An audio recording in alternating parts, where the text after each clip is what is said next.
Right, so hi guys, today I wanted to make a video while I'm driving in my car and something a bit different. But today I wanted to talk a bit about mental strength and why it's so important. But before I say anything else, look what I've gone and done here. So this happened the other day. Let's let this guy go. This happened the other day when I was making the boxing video. So after I finished the video, I was packing some stuff away in the garage and I was cutting something with a Stanley knife, and I sliced my finger with the knife, and it was quite nasty. So I had to go to the hospital and get it kind of stitched up. So guess what? I can't do any boxing now. So that is on top of the foot injury I already had. So I was getting a bit like, what can I do now? So I'm gonna have to go back to walking again. Well, fortunately, a couple of days after it happened, my foot started to feel a little bit better. So yesterday I was able to do a run. I only went a couple of miles, but it was something. But it made me think about mental strength and how important it is to have mental strength. Otherwise, you're just going to give up. And there's about 3 points I was going to mention. So the first one is,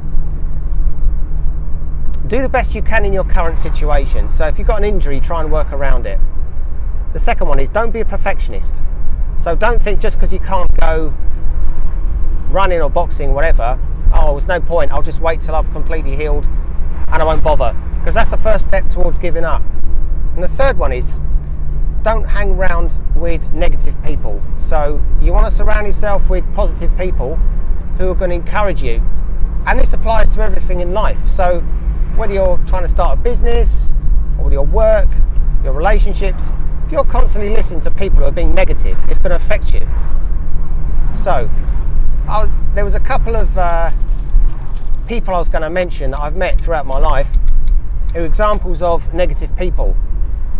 And this happened when I was a bit younger. So when you're young, it's kind of different. You're not as adept at sussing people out. You tend to give them the benefit of the doubt when you shouldn't. But look, anyone can quit. I mean, it happens to all of us. We all have ups and downs. For example, when I was 24, I was doing the weight training. I was seriously into it. I was really jacked. I was pretty strong, but I started to develop shoulder injuries. So my rotator cuffs on both sides were problematic. And this happened because I was going in the gym and trying to bench press, as heavy as possible every week. Every week I was going in trying to do 140 kilos for a couple of reps. And it wasn't doing me any favours. I wasn't ever going light. I was always going heavy every week. So my shoulders started playing up. And then I thought, I know what I'm going to do. I'm going to reduce the weight. So I reduced the weight a little bit down to sort of 100. And that still hurt my shoulders. So I thought, okay. I tried bench pressing 90 and then 80. And I was like, oh, this still hurts. And this kind of really got me down at the time. But also what happened was, around the time I was with this girl, and she was kind of really distracting. And also I started fixing up my car, started modifying it and messing about with my car. So I was spending a lot of time down the garage on the car, spending a lot of time with my girlfriend at the time, and my shoulders were playing up. So I thought, why not just give training a rest for a couple of months? And that's what I did. And then what happened? I didn't get back into it. So it can happen to anybody. But at the time, I remember channeling my efforts into other things. So I started up a business around that time and I channeled my energy into that. So I was trying to be positive, but my mistake was I gave up the training. Instead of training around the injury, trying to get some treatment, instead of doing bench press, doing something else, I kind of let it get the better of me and give up. So you've got to be strong mentally. But going back to people, you've got to have the right people around you. So here's an example of 2 people. The first one, I'm going to call him Will. So the names have been changed to just as a safety precaution. So the first guy, we're going to call him Will. Now this guy was someone I knew from when I was a kid, and he was always negative about everything. So So because we were kids together, grew up together, I knew him, we both got our first cars at the same time, first girlfriends at the same time, left school within a couple of years of each other. You know, we were close friends at one time, but I used to notice with him, I couldn't understand why he was always so negative about everything. He was always like, oh, but the trouble with that is, and the trouble with this.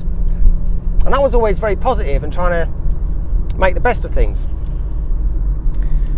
But one example of this was he wanted to build a gym in his basement because we used to go to the gym together. And I noticed he only really kind of used to go when I went. I always wanted to go to the gym. He said, anyway, I'm going to build a gym in my basement at home. He was quite lucky he had a basement in his house at home. So he said, I want to try and get some weights for it. Well, I was working at the gym at this time. And one of the other gyms, there was one across the other side of London, was selling up. And they had a whole ton of weights, literally almost a ton of weights. We're talking like 850 kilos. And they were selling up. And they said, I said, how much do you want for them? They said, just give us £100. I said, you kidding, 100 quid?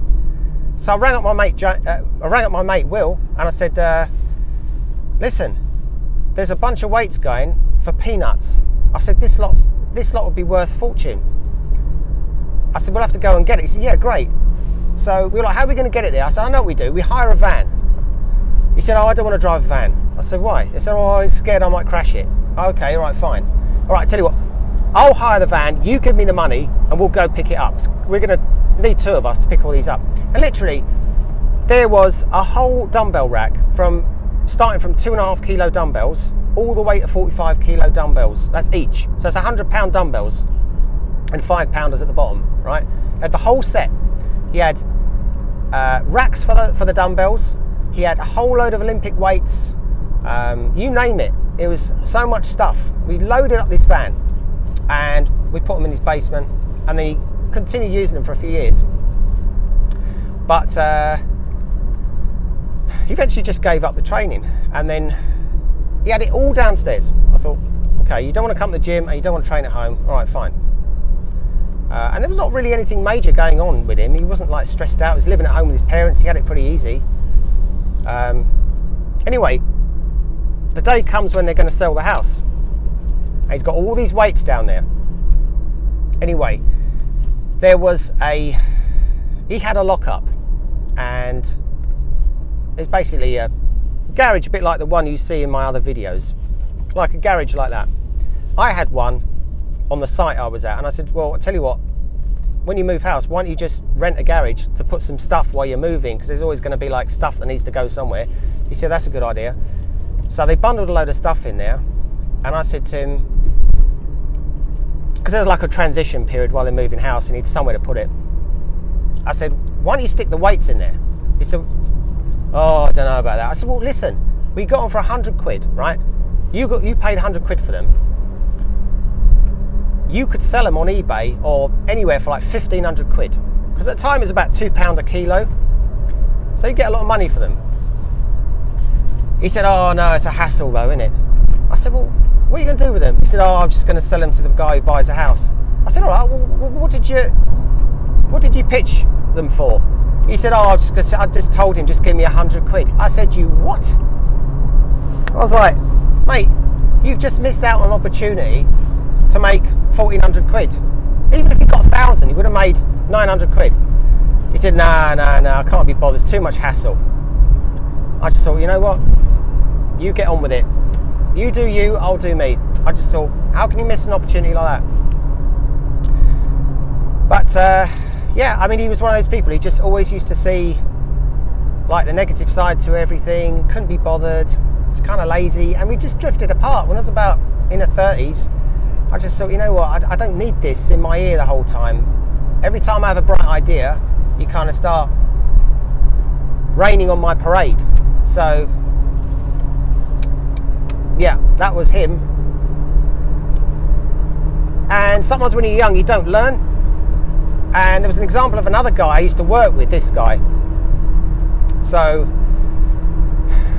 this guy, we'll just call him SD. This guy was the same, like really negative, always like couldn't be bothered, never pulled his weight at the gym. Like we used to have to clean the machines and stuff. He never used to pull his weight. And he used to train, he used to do weights. He had quite a good physique. I mean, he was a slim guy. He was only like 70 kilos, what's that, 150 pounds, sort of maybe 5'9". So he was very slim build. He was actually quite a good sprinter, very good. But he used to do weights every week, and I'd see him in the gym. Because a lot of us used to train in the gym, you know, when we finished our shift. And he'd be doing like his bench press with 70 kilos for 10 reps. The same every week after week, month after month. And he asked me for a spot. So I said, all right, well, I'll give him a spot. But I thought, why do you need a spot when you're only ever going to do 10 reps with the same weight every week? So I used to try and push him, but he'd do this thing. He'd start shaking his head like this, go, no, I can't do it. So anyway, he was doing squats on one day. And this particular day, I went up to him. He was using 60 kilos on the squat, so about 135 pounds. And I said to him, you could do more than that. I said, look, you're supposed to be able to squat more than you can bench press. So he said, well, we haven't got a squat rack in this gym. And it was true. All we had was a Smith machine. And he said he got fed up with squatting on the Smith machine. I said, yeah, I know what you mean. I said, but there is another way to do it. I said, how about this? I'll pick up the bar and hand it to you. So I'll pick up the bar, clean it, hand it to him. So he grabs it. I'm behind him. He grabs it from behind, in front of me. I pass him the bar. He does his reps. I take it off and I put it down. And that way I get to practice my cleans, and he gets to boost his squat. So we tried with 60 kilos. I picked it up. I said that felt all right. Handed him the bar. Did his reps. I said, right, let's try a bit more. And every week we would try a bit more weight. So I went up to 70 kilos the next week, and it was 80, and then 90. And I was starting to notice it's getting harder and harder to pick it up. So we got to 100 kilos, and I'm saying to him, mate, if you keep getting stronger than this, you're going to have to find another gym where they've got a squat rack where you can actually start pushing it, because I could tell he's just going to keep getting stronger. We got to 110, 120, and I got to this point where I could just about clean it and hand it to him. It started to get dangerous. It was like I was trying to hand him the weight. He was taking it off me like this, and I was taking it back off him when he finished and slamming it down again. He said, do you reckon you can do 130? I said, I don't think I can clean 130. So I tried it, and it was too messy, so I put it down and said, I've helped you as far as I can. You're on your own now. So if you're going to do your squats, do them at another gym. He got to 175 kilos on his squat. That's 380 pounds for like 4 or 5 reps. And he said to me, oh, I'd never have done it if you hadn't pushed me.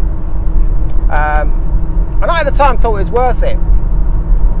But you know, the funny thing was, he soon forgot about it, and he was still negative about everything. He was always having a dig at me. Oh, you know, what are you trying now? And I'd go off and do some side hustle or something that I was doing. He'd start taking the mick out of it. And I'm like, do you know what, mate? I ain't bothering to help you again. It's not worth it. And you're going to find that with people. Now, obviously, I was a lot younger. I was in my early 20s. You tend to give people the benefit of the doubt a bit more. You don't read people as quickly. But he was one of these people. He didn't really thank me for it afterwards. At the time he did, but he soon forgot about it. So now, with the advantage of hindsight, you think to yourself, well, don't throw pearls to swine, and concentrate on the good people. And there were good people. One of my other colleagues there was a guy called Tom. I'll use his real name because he was an absolute diamond. And he was just like me, positive, always saw the best side of things and people. Half glass full kind of guy. We used to go out and used to have a couple of beers. We trained together, and he was a friend. I still try and keep in touch with him now and again. And this is like 25 years later. But yeah, so you just got to make sure you got the right people around you, because I tell you what it is. You might not realise at the time, but these people become like energy vampires. and they steal your energy and your enthusiasm. And all you're doing is you're wasting your enthusiasm and positivity on them, and you're not getting anything back. So that's why I thought I'd talk about that today, because it's important. And going back to the other guy, Will, we'll call him, he never got back into training, still got an easy life, still living at home. He's 45, you know, fat, out of shape, never done anything, you know. You can't motivate someone like that, so you just got to leave them. You've got to let them get on with it. Sometimes you learn these lessons a bit late in life, but once you learn them, it's better late than never. So that's really what I wanted to talk about today. We all have ups and downs. I certainly did. I'm not saying I've never quitted anything. I quitted weight training when I was younger and I shouldn't have done. All right, I channeled the energy into something else, but maybe I could have trained around it. But I never lost that positive attitude. So these are the take-home points for today. First of all, do the best you can in your current circumstances, which might mean working around an injury or whatever you're doing in your life. Just make the best of it. Second, don't be perfectionist. Do something rather than nothing. And the third thing is surround yourself with positive people. So today's video was really all about mental strength and how you can maintain it and not let things or people rob you of your positive energy. So I hope you liked the video and the experiences maybe were helpful. So if you did, please like and subscribe, and I look forward to seeing you all in the next one. But it's bye for now, and speak to you all soon. Thanks for watching.